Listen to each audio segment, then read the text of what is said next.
বাংলাদেশের শিক্ষা ব্যবস্থার দুরবস্থা নিয়ে আমরা তো অনেকদিন যাবত বিভিন্ন ধরনের কথা বলতেছি। আজকে ছোট্ট একটা জিনিস হঠাৎ চোখে পড়লো, তার জন্য একটু শেয়ার করতে আসলাম। সেটা এই যে এসএসসি পর্যায়ে, তারপরে ইন্টারমিডিয়েট পর্যায়ে বা ক্লাস 8 পর্যায়গুলোতে ইমেইল আছে, যেখানে ইংরেজিতে ইমেইল লিখতে হয়, খাতায় ইমেইল লিখতে হয়।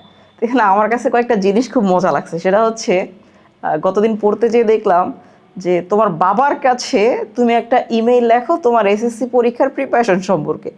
আমার একটা কোশ্চেন যে বাংলাদেশের মতো জায়গায় এটা এখানে আসলে কোন ছেলে বা কোন মেয়ে তার বাবার কাছে ইমেইল লেখে? এবং বইয়ে লেখাটা কি ছিল? বইয়ে লেখা ছিল যে আমি খুব দুঃখিত, মানে ইংলিশে এরকম লেখা ছিল যে বাবা, ইমেইলের উত্তর দেরিতে দেওয়ার কারণে আমি খুব দুঃখিত, যেখানে তুমি জানতে চেয়েছো আমার পরীক্ষার প্রিপারেশন কেমন। বাংলাদেশে কি আসলে এটা পসিবল? সো এই ইমেইল আমরা লিখতে পারি, কিন্তু এই টাইপের ইমেইল দেওয়ার লজিকটা কি, যে বাবার কাছে ইমেইল লেখো?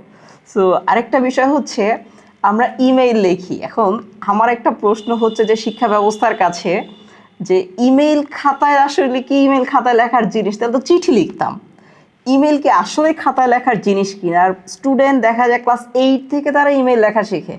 8-এ 1 বছর পরে, এসএসসি লেভেলে 2 বছর পরে, ইন্টারমিডিয়েট লেভেলে 2 বছর পরে, 5 বছর সে শুধু ইমেইল লেখা শেখে। আনফর্চুনেটলি আমার একটা প্রশ্ন বাংলাদেশে কত শতাংশ স্টুডেন্টকে আমরা যদি অফিসিয়াল একটা ইমেইল লিখতে দেই বা তার কোনো একটা বন্ধুকে ইমেইল পাঠাইতে বলি, আসলে কি সে ইমেইল লিখতে পারে?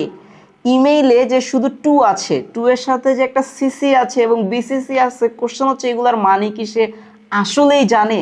তো শিক্ষা ব্যবস্থায় আমাদের এই যে তাইরে নাইরে 9-6 টাইপের কথা বলা হয়েছে, কোচিং বন্ধ করব, হ্যান করব, ত্যান করব, এইগুলা বাদ দিয়ে আমাদের উচিত শিক্ষা ব্যবস্থার আসলে প্রবলেমটা কি, এই জিনিসগুলো ফাইন্ড আউট করে এবং ফাইন্ড আউট করে সেটার কাজ করা প্র্যাকটিক্যাল ওয়েতে। সো যারা সংশ্লিষ্ট কর্তৃপক্ষ আছে তাদেরকে অবশ্যই জিনিসগুলোর উপরে নজর দেওয়ার জন্য অনুরোধ জানাচ্ছি।